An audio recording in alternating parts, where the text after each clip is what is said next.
And that morning, for the first time, authorities had a solid lead. Aaron's credit card had been traced to a grocery store in Moab, Utah. Authorities homed in on the parklands in the southeastern part of the state. We had a direction of travel, and the search crews began to look for the vehicle. It was a question of time and the speed with which we could get there. Exhausted and overcome with emotion, Donna sank down on the stairs and began to pray. God, keep him safe. You know, we're coming. He just doesn't know it, but we're coming. Hold on, Aaron. Hold on. We'll be there. We're coming. Over and over and over and over. Somewhere in a canyon in Utah, at that hour, Aaron was preparing to save himself. There was a real arc between your prayer and what he was doing. Yeah. He claims that he felt the surgeons of all the prayers by this time. In the canyon, Ralston was once again idly chipping away at the rock when his knife brushed the tip of his thumb. It ripped part of the skin off of my thumb, kind of like the way an old blister will rip away. And so that made me curious, and I started prodding around, and I stuck the knife down in and at my thumb at that spot, and it slid in like I was sliding it into a pat of warm butter, and it went in. I couldn't feel it, of course, but it went in about a ½ inch, and then this hissing sound of gas, the decomposition gases releasing from inside my arm, my hand, where they'd been building up as my hand was decomposing over those 5 days. And that threw me into a panic. It scared me. It appalled me. It was a gruesome concept that my hand was decaying while still attached to my body. And I started yanking my hand, my arm, and I was giving it everything that I had, and was twisting myself around and trying to slide my arm up and down like this. And then, in an instant, Ralston realized what he had to do to save his life. It came to me, this epiphany that I could break the bones, because my arm was caught so tightly that I could torque myself. The other bones. Torque, a basic principle to a former engineer like Ralston. Remember, he had made an initial attempt to amputate his arm 2 days before, only to realize there was no way his pocket knife could slice through the bones. But if he could break them, maybe he'd have a chance. He would have to snap both of the bones in his arm to make it work. And so I slammed my body against the opposite wall. I grabbed the backside of the boulder and even got my feet up to where I was standing halfway up the wall and grabbing the backside of the rock and humping my body over it until finally that bottom bone snapped. And this pow sound went kind of echoing through the canyon. And I don't even know if I started feeling excited at that point, but I just knew the next thing that I had to do was that I had to break the other bone. And so I grabbed the bottom side of the rock and pushed and tried to sink myself down until I was pushing up to create the downward leverage on the top bone until it too made the same noise, pow, and snapped in the same spot, thankfully, right where my wrist was caught. They both broke right along here, just behind the bones of my wrist. But now you've got to cut off the arm. Yeah, and I said to myself, here we go, Aaron, you're in it now. And I took my knife. Its blades were now bent and dull from days of stabbing at the rock. At first I still had the larger blade out, and I held it up against my arm, and I started pushing into it, and I couldn't get the knife to sink in, and so I switched over and I pulled out the smaller blade. And with the smaller blade then I actually started the amputation. The smaller one was still a little more sharp. The smaller blade was just 2 inches long. I just dove into this exercise, this surgical procedure, and started cutting away. And he cut through the top layer of skin and muscle until he saw an artery. Only then did he realize he'd forgotten to apply the tourniquet he had fashioned days earlier from the insulated lining of his water bottle. I put the tourniquet on, and I was bleeding down the wall, and I severed the artery. And He cut through more muscle through the others and 2 more arteries, then tendon, the most difficult layer. His dull knife was unable to cut through. So I ended up taking the pliers side of the knife and using that to grab and twist and rip until the tendon gave way. It was slow, painful, excruciating work. He hacked away at his arm for nearly an hour, layer by layer, until he saw what he knew would cause the most intense pain yet. And then I was looking at the nerve, this little strand of spaghetti running through my arm, and I had to take the knife and pry it up, and even just when I touched it, it felt like the fire of sticking my arm into just a pot of liquid metal. It burned all the way up my arm, and I took it again and lifted it up. I knew it was going to hurt, and I plucked it up and did in a motion like that, and that fire sensation redoubled and went all the way up to my shoulder. But I knew that was the hard part.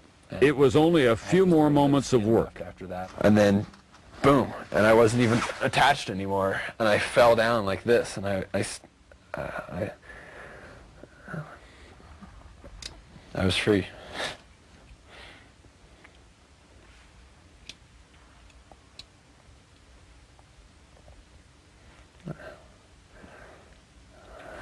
You were reborn. It was the happiest moment of my life, and it's funny to think about it being. There will never be a more powerful experience for me. It was absolutely the greatest feeling to be given the chance to get out of here. Looking down canyon, I knew I had a hell of a trip left, but at least I was not going to die right here. And the power of that was astonishing. The crude amputation of his right arm had taken an hour. I never whimpered, I never made a noise, I never yelled, I didn't whine about what I was doing. I didn't black out. I did what I needed to do right here. And I stopped myself to take a few deep breaths, and then I stood back up on the rocks, and I took my pack, and I took the gear that I knew that I was going to need, and I just started off. Now he still faced the daunting challenge of escaping the canyon itself. He wasn't far from the entrance, but with his amputated arm still bleeding in a makeshift sling, he'd never be able to scale the 15-foot wall he had descended. He'd have to continue ahead, taking a longer and possibly more treacherous route out.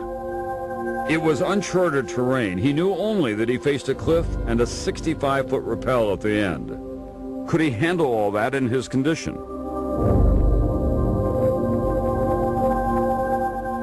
As Ralston prepared to make his final push to escape Blue John Canyon, he had no way of knowing that others were on the move trying to find him.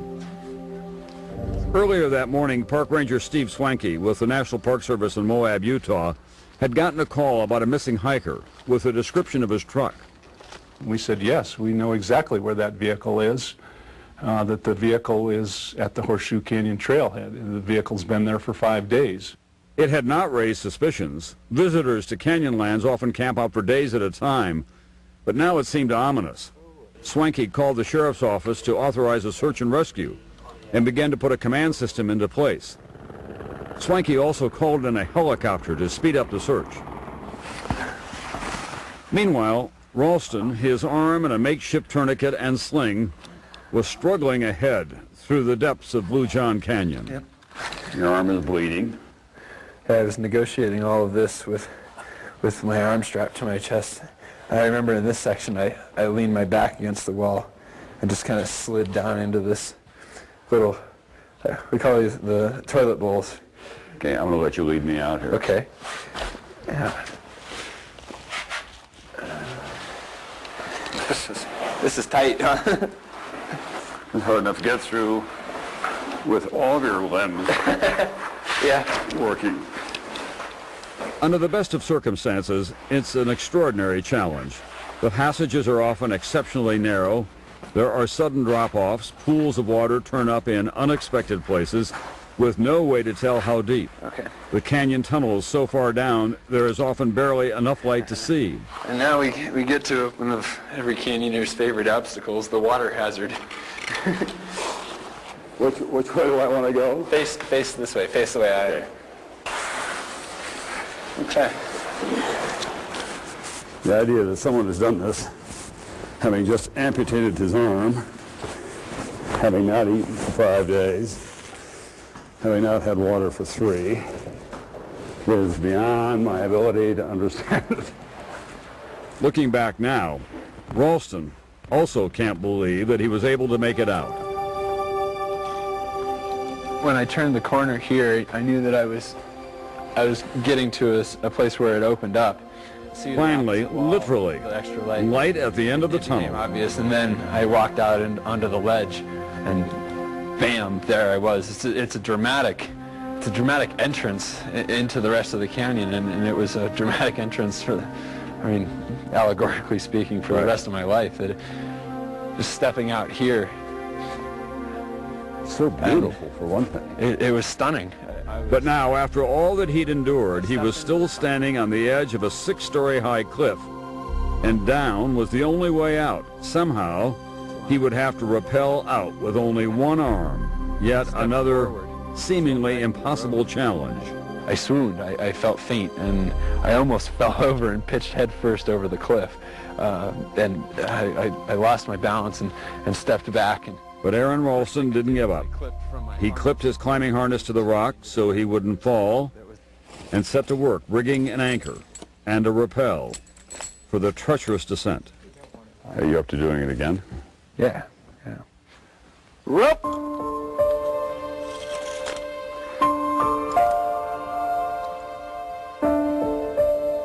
Even with the benefit of his prosthesis, it is still a formidable challenge.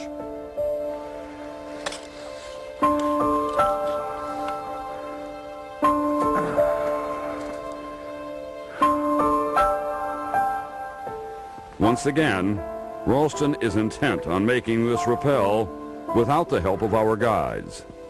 Aaron, I'm going to put a rope on you. Yeah, that's okay. Might not be graceful.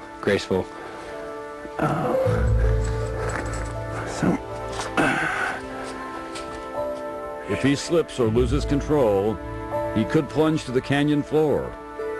It's the final obstacle today before he conquers Blue John Canyon again. It is an unnerving rappel, even for an experienced climber.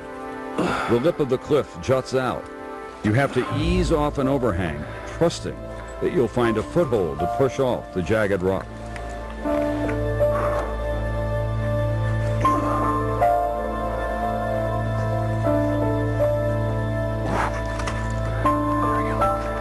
That's always the hard part.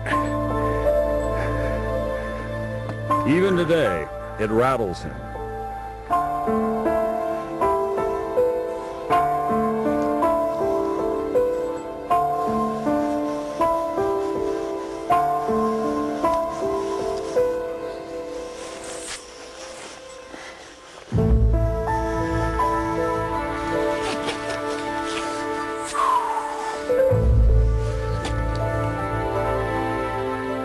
As I rappel out of Blue John Canyon, I'm amazed that he was able to do it all that day.